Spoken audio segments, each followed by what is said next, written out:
छौरा डीजे वाला मां गायत्री रिकॉर्डिंग स्टूडियो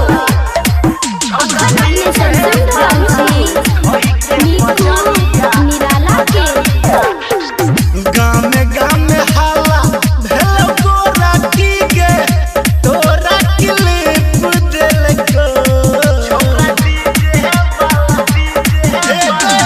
गाँव में हाला भेलो गोरा की गे तोरा क्लिप देलको छौरा डीजे वाला छौरा डीजे वाला छौरा डीजे वाला धई के बजरिया अनहरिया में टीप देलको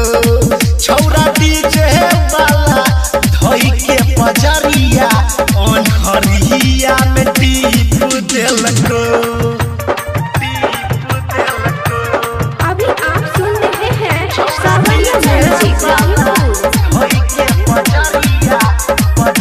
पूरा लगनी तोरे टा छौरी चर्चा पे चर्चा चल लौगे तोरा ऊपर कते छौरा के खर्चा पे खर्चा पर लौगे छौरी पूरा लगनी तोरे टा छौरी चर्चा पे चर्चा चल लौगे तोरा ऊपर कते छौरा के खर्चा पे खर्चा पर लौगे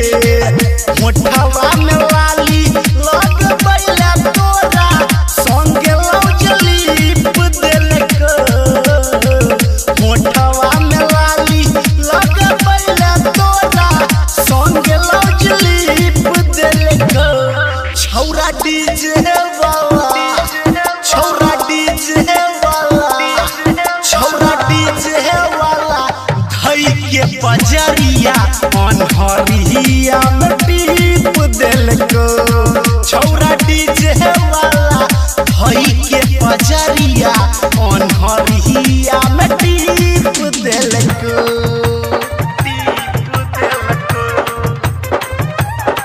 छौरा डीजे मस्ती जवानी तोहर के रानी छेलो बड़ा सियानी के डीजे वाला के संगे हम मिल के कोगेलो बड़का नदानी के छौरी मस्ती जवानी तोहर के रानी छेलो बड़ा नदानी के डीजे वाला के संगे हम मिल के कोगेलो बड़का नदानी के नीकू निराला तोरा गोरा की गे देखिए के कीक देलको नीकू निराला तोरा गोरा की गे देखिए के कीक देलको छौरा डीजे वाला छौरा डीजे वाला छौरा डीजे वाला धई के बजरिया अनहरिया में